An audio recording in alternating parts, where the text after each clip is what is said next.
adik-adik semua, sebelum kita memulai pembelajaran kita bulan Ramadan ini, silakan adik-adik boleh duduk yang manis, duduk yang santai, duduk yang rapih, dan jika perlu adik-adik boleh menyiapkan alat tulisnya masing-masing untuk memulai pembelajaran kita, karena insya Allah akan bermanfaat untuk kita semua.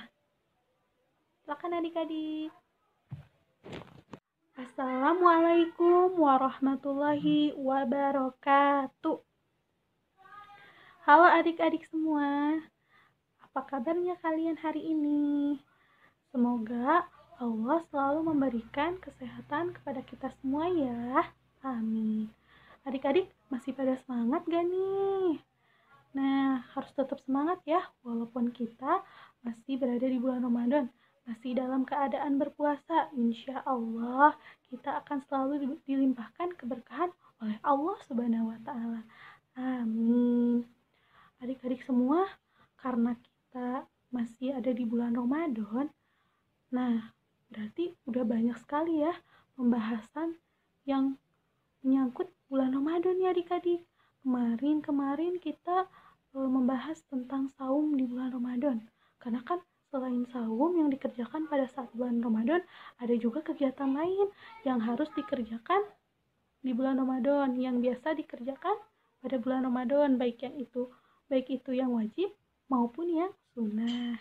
Nah adik-adik, selain saum, sholat tarawih, zakat, nah ada kegiatan lain nih yang dilakukan saat bulan Ramadan ya adik-adik. Mungkin adik-adik ketika Bu Guru sudah menyebutkannya, adik-adik pasti tahu pembahasan apa yang akan kita bahas kali ini. Kegiatan di bulan Ramadan apa yang akan dibahas kali ini oleh Bu Guru. Nah, kali ini pembahasan kita adalah tentang itikaf adik-adik. Wah, itikaf. Mungkin adik-adik semua di sini sudah pada nggak asing ya dengar kata itikaf. Nah, tapi mungkin kita semua di sini belum selalu melaksanakan itikaf ya pada saat bulan Ramadan, karena di sini ada banyak sekali pembahasan tentang itikaf itu adik-adik. Mohon disimak ya. Nanti insya Allah di akhir akan ada kuis lagi untuk menemani adik-adik. Jadi harus disimak dengan baik-baik ya adik-adik. Semangat! Nah, kita mulai aja yuk adik-adik. Adik-adik, kalau ngomongin soal itikaf, menurut kalian itikaf itu apa ya adik-adik? Kalian hanya mendengar kata itikaf, terus biasanya kan kita berdiam di masjid. Itu namanya itikaf ya. Nah, benar adik-adik, memang itikaf itu identik dengan kita itu berdiam diri di masjid ya. Tapi di sini kita akan membahas dimulai dari pengertiannya nih adik-adik. Nah, pengertian itikaf itu memang kata itikaf itu berasal dari bahasa Arab nih adik-adik. Jadi kata itikaf, nah itu tuh sebenarnya berasalnya dari bahasa Arab, bukan bahasa Indonesia. Tapi bahasa Arab tersebut, jadi bahasa itikaf itu udah difamiliarkan dalam bahasa Indonesia. Jadi kita menyebutnya kegiatan itu dalam bahasa Arab sebagai itikaf. Nah, ternyata itikaf ini ada artinya karena dia berasal dari bahasa Arab. Dia itu mempunyai makna al-ihtibas, artinya tertahan.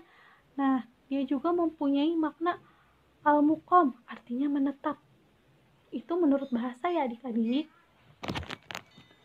Nah, jadi menurut bahasa itu itikaf bermakna al-ihtibas, artinya menahan, tertahan, dan juga al-muqam artinya menetap. Jadi itu ya artinya tertahan, menahan, dan juga menetap. Itu secara bahasa. Nah, itu kan secara bahasa nih. Pasti kalau misalkan ada pengertian secara bahasa, ada pengertian juga secara istilahnya adik-adik. Pengertian secara istilahnya yaitu berdiam diri di masjid dengan niat untuk mendekatkan diri hanya kepada Allah Subhanahu wa Ta'ala. Nah, itu dia menurut istilahnya. Jadi, ketika kita mendengar tadi pengertian dibahas secara bahasanya, hanya satu kata misalnya, tertahan, menahan. Tapi kan kalau pengertian secara bahasa hanya satu, biasanya hanya satu kata dan secara singkat. Nah, diperjelas lagi di pengertian secara istilahnya nih adik-adik. Jadi, pengertian secara istilahnya ialah berdiam diri di masjid dengan niat hanya untuk mendekatkan diri kepada Allah Subhanahu wa taala. Nah, berarti kalau misalkan seperti itu berarti kita dapat poinnya nih bahwa itikaf itu satu, berdiam diri di masjid. Yang kedua, kita harus mempunyai niat nih adik-adik. Jadi niat kita tuh ingin mendekatkan diri kepada Allah. Kalau kita ingin mendekatkan diri kepada Allah, berarti kita selama beritikaf itu harus banyak menjalankan ibadah seperti zikir, sholat berjamaah, pokoknya benar-benar banyak mendekatkan diri hanya kepada Allah Subhanahu wa taala. Begitu ya adik-adik. Sekarang kita udah dapat beberapa poin dari itikaf, yaitu berdiam diri di masjid dengan niat untuk mendekatkan diri hanya kepada Allah Subhanahu wa taala. Nah, adik-adik, itu dari segi pengertian ya. Pengertian itikaf secara bahasa dan secara istilah. Diingat baik-baik ya adik-adik. Nah, setelah kita masuk ke pengertian, kita masuk ke selanjutnya, yaitu hukum dari itikaf. Nah, banyak yang mungkin penasaran ya, hukum dari itikaf itu apa sih sebenarnya? Apakah wajib? Apakah sunnah? Apakah wajib seperti saum? Nah, kalau ternyata itikaf ini hukumnya berbeda dengan saum di bulan Ramadan. Jika saum di bulan Ramadan itu hukumnya wajib, maka di sini itikaf itu hukumnya adalah sunnah muakkad. Nah, tadi hukumnya itu, hukum dari itikaf itu adalah sunnah ya adik-adik, sunnah. Tapi dia itu berubah hukumnya menjadi wajib ketika memang kita sudah bernazar, karena yang namanya nazar itu hukumnya adalah wajib dilakukan. Nah itu ya, dari segi hukumnya, hukum itikaf itu adalah sunnah. Nah, kapan sih dilaksanakannya itikaf ini baiknya? Nah, menurut syariat Islam, baiknya kita melaksanakan itikaf itu adalah 10 terakhir dari bulan Ramadan. Nah, 10 terakhir dari bulan Ramadan itu berarti terhitung dari tanggal 21 Ramadan. 21 Ramadan sebelum maghrib. Nah, kita masuk ke masjid itu sebelum maghrib. Nah, berakhir pada malam takbiran, malam Idul Fitri. Nah, itu identiknya. Nah, tadi 10 terakhir di bulan Ramadan itu terhitung 21 Ramadan sampai malam Idul Fitri, malam takbiran ya. Nah, baiknya itu dianjurkannya. Nah, ada nih dalilnya. Dalil dari pelaksanaan itikaf itu ada beberapa banyak dalil, namun di sini Bu Guru hanya akan menyebutkan satu ya, yaitu di surat Al-Baqarah ayat 125 yang berbunyi, وَإِذْ جَعَلْنَا الْبَيْتَ مَثَابَةً لِلنَّاسِ وَأَمْنًا وَاتَّخِذُوا مِن مَّقَامِ إِبْرَاهِيمَ مُصَلًّى وَعَهِدْنَا إِلَى إِبْرَاهِيمَ وَإِسْمَاعِيلَ أَن طَهِّرَا بَيْتِيَ لِلطَّائِفِينَ وَالْعَاكِفِينَ وَالرُّكَّعِ السُّجُودِ.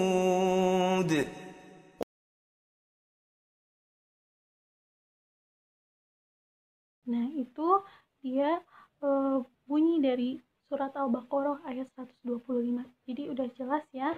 Maksudnya kan itu Allah menyuruh kepada Ibrahim dan Ismail untuk membersihkan rumah Allah, yaitu masjid, untuk orang-orang yang salah satunya adalah itikaf. Karena di situ orang-orang melaksanakan itikaf itu sholat, ngaji, jadi mereka melakukan ruku, sujud ya. Nah, adik-adik, itu dia, kita sudah membahas pengertian, hukum, dan dalilnya. Terus masuk selanjutnya yaitu membahas tujuan dilaksanakannya itikaf itu untuk apa sih sebenarnya. Nah, Ibnu Qayyim telah berpendapat bahwa tujuan dilaksanakan itikaf itu agar hati kita tuh terfokuskan hanya kepada Allah Subhanahu wa taala. Jadi kita fokus mendekatkan diri kepada Allah, kita berzikir, kita banyak melakukan ibadah dan hanya tertuju hanya kepada Allah Subhanahu wa taala tanpa adanya kesibukan dari urusan duniawi, urusan-urusan yang lain. Jadi kenapa itikaf itu identik kita berdiam diri di masjid? Karena agar kita tuh fokus beribadah kepada Allah, fokus dalam melaksanakan ibadah-ibadah yang lainnya seperti sholat, zikir, seperti mengaji, ya pokoknya melaksanakan ibadah hanya kepada Allah Subhanahu wa taala. Itu dia tujuannya. Nah, tujuan ini akan terlaksana ketika kita sedang melaksanakan puasa nih.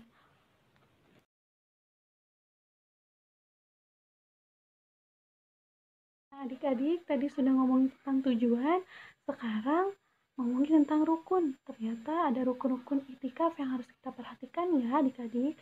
Yang pertama adalah al-mu'takif, yaitu orang yang melaksanakan itikaf. Itu yang pertama ya adik-adik. Yang kedua yaitu niat. Nah, harus adanya niat dalam kita melaksanakan segala sesuatu ya, termasuk itikaf ini sendiri. Karena seperti hadis Rasulullah, yaitu innamal a'malu binniyat. Jadi segala sesuatu itu tergantung pada niatnya. Jadi niat itu penting ya adik-adik ketika kita melaksanakan segala sesuatu. Salah satunya ini itikaf, kita harus berniat. Niatnya itu harus dengan niat yang baik dan ikhlas. Jangan ada keterpaksaan. Ya. Nah, itu yang kedua. Yang ketiga yaitu menetap. Maksudnya menetap di sini adalah tadi ada aturan-aturan waktunya menetapnya itu. Yang baiknya itu adalah 10 terakhir dari bulan Ramadan. Nah, itu terhitung dari tanggal 21 Ramadan sampai malam takbiran. Nah, itu yang ketiga. Sekarang yang keempat rukunnya adalah tempat itikaf. Nah, tempat itikaf itu sendiri yaitu masjid. Nah, identik kan kalau kita melaksanakan itikaf itu sendiri adalah biasanya di masjid karena kita lebih fokus melaksanakan ibadah-ibadah untuk mendekatkan diri kepada Allah. Nah, itu ada 4 rukun yang harus diperhatikan ya adik-adik. Nah, selain rukun, ada juga syarat-syarat kita dalam melaksanakan itikaf. Nah, yang pertama yaitu beragama Islam. Nah, ini tuh sangat wajib ya, karena itikaf ini kan dilaksanakan di bulan Ramadan. Kita melaksanakan saum, ibadah-ibadah itu kan hanya dilaksanakan oleh umat muslim. Nah, makanya beragama Islam itu sangat penting ya. Beragama Islam itu syarat yang paling penting maksudnya. Nah, yang kedua berakal sehat. Nah, kita juga harus berakal sehat nih. Nggak mungkin kan ketika misalkan orang yang tidak berakal sehat ya, maaf, seperti orang gila gitu. Kan mereka kan hilang arah akal pikirannya gitu, arah pikirannya. Jadi mereka kan tidak tahu gitu apa yang harus dilakukan gitu. Nah, seperti itu. Nah, bedakan ya, maksudnya karena berakal sehat itu penting sekali maksudnya sebagai syarat kita dalam melaksanakan itikaf kepada Allah Subhanahu wa taala. Nah, yang ketiga ini yaitu suci dari hadas besar dan hadas kecil. Nah, biasanya kan kita emang kalau misalkan melaksanakan ibadah kepada Allah itu harus dalam keadaan suci ya. Nggak boleh misalkan kayak biasanya yang sering banyak halangan itu adalah perempuan, karena perempuan itu kan ada yang haid, ada yang nifas. Nah, itu biasanya orang yang haid dan orang yang sedang nifas itu tidak boleh melaksanakan itikaf karena mereka masih dalam keadaan belum suci. Nah, pokoknya ketika kita melaksanakan ibadah kepada Allah itu harus dalam keadaan suci ya adik-adik. Nah, tadi itu 3 syarat yang penting kita perhatikan ya, karena kadang orang tuh gak terlalu memperhatikan gitu ya, bagaimana ada aturan-aturan tertentu saat kita melaksanakan iktikaf itu sendiri. Nah, adik-adik tadi sudah berbicara tentang pengertian, tentang hukum, tentang rukun, tentang syarat. Sekarang kita berbicara tentang manfaat.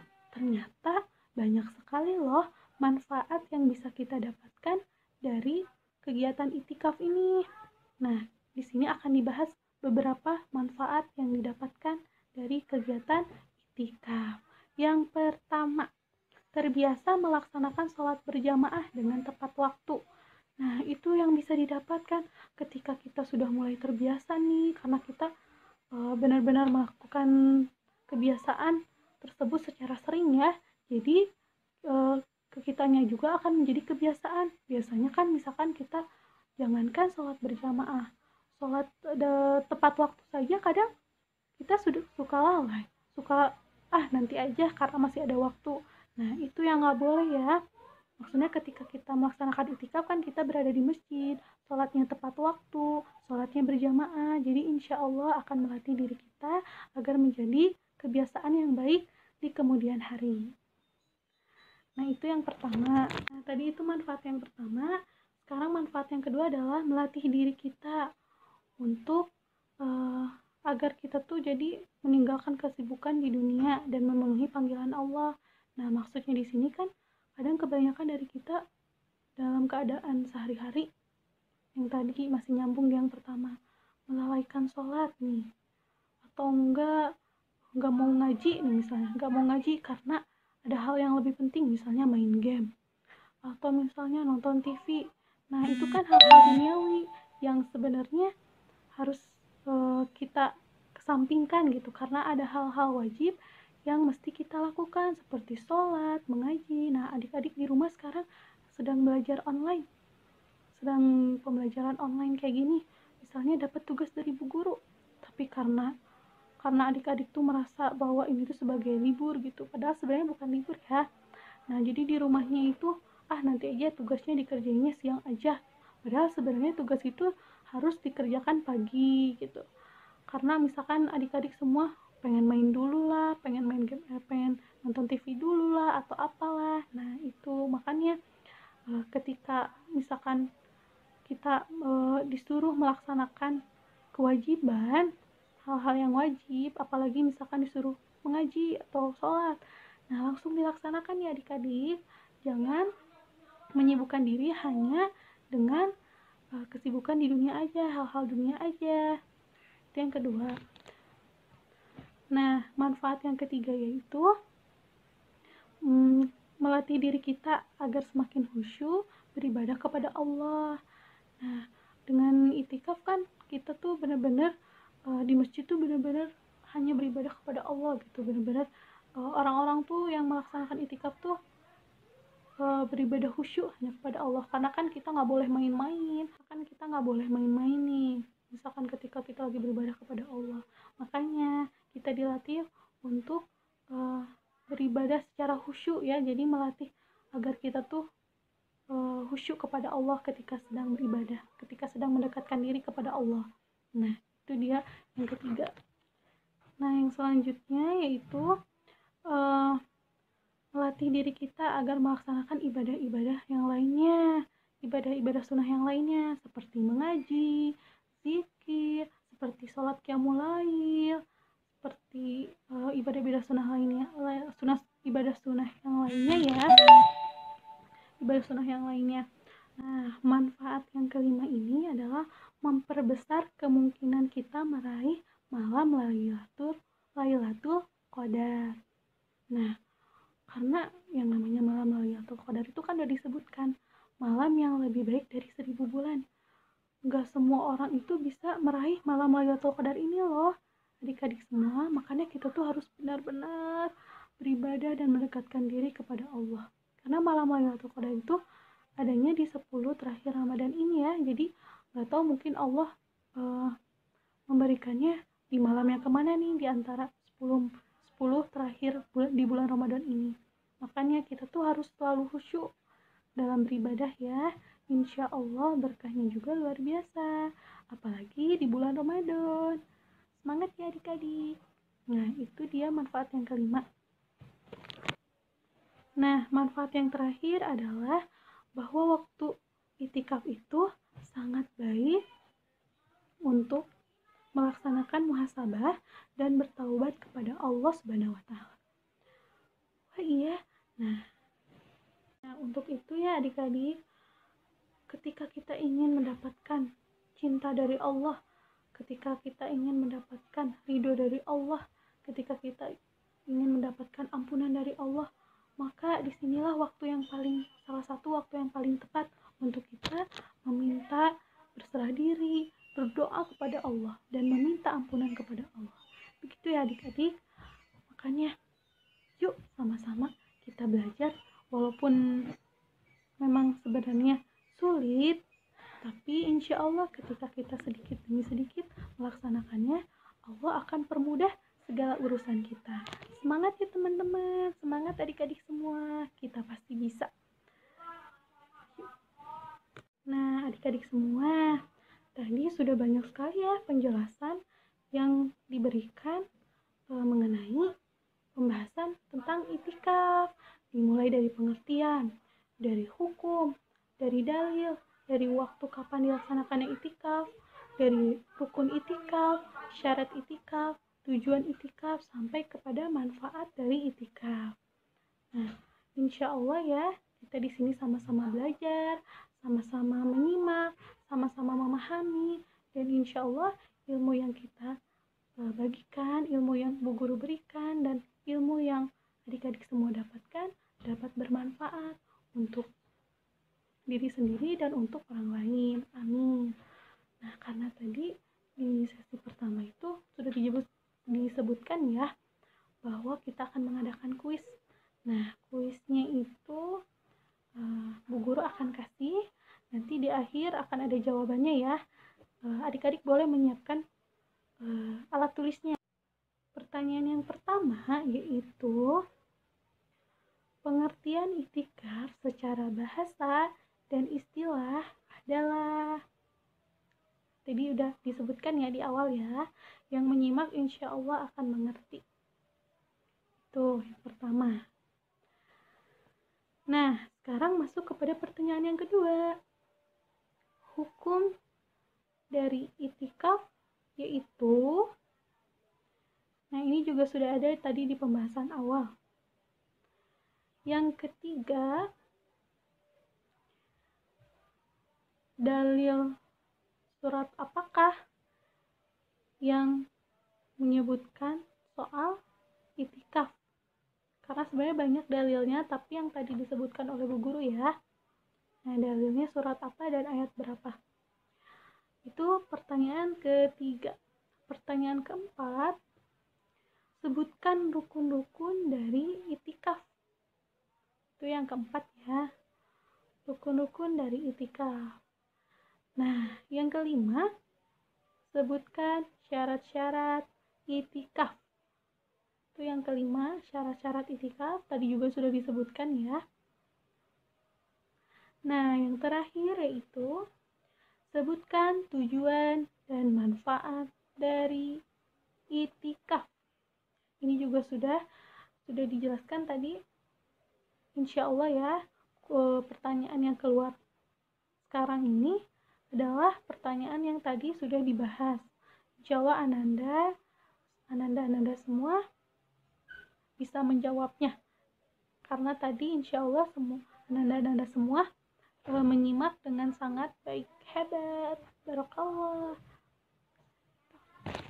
Nah, adik-adik semua, karena kita sudah masuk ke segmen terakhir ya, penutup, maka kita akan tutup pembelajaran Ramadan kali ini.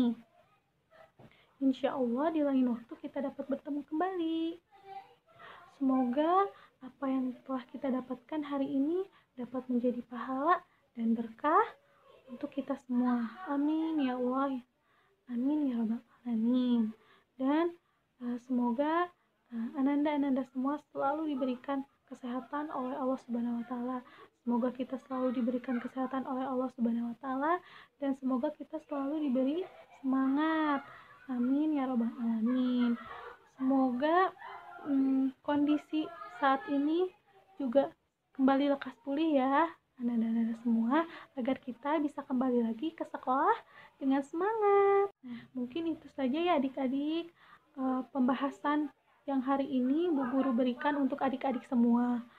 Semoga adik-adik dapat memahaminya dan dapat menjadi manfaat untuk diri sendiri dan orang lain. Amin ya rabbal alamin.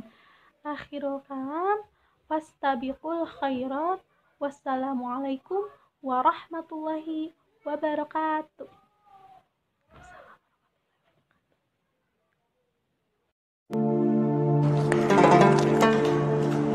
Allahu Akbar.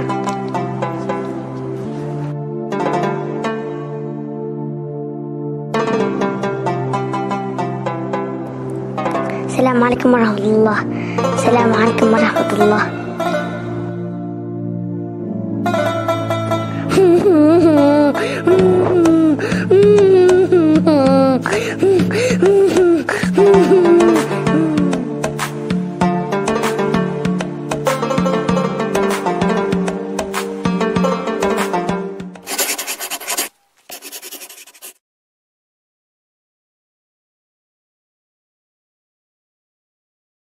Pesan dari Bu Guru, yuk adik-adik kita semua sama-sama meningkatkan keimanan kita kepada Allah. Kita sama-sama belajar dari hal-hal yang kecil agar menjadi kebiasaan yang baik di kemudian hari. Mulailah dari hal-hal yang kecil, karena insya Allah dari hal-hal kecil itu akan sangat bermanfaat dan berguna di kemudian hari. Semangat adik-adik!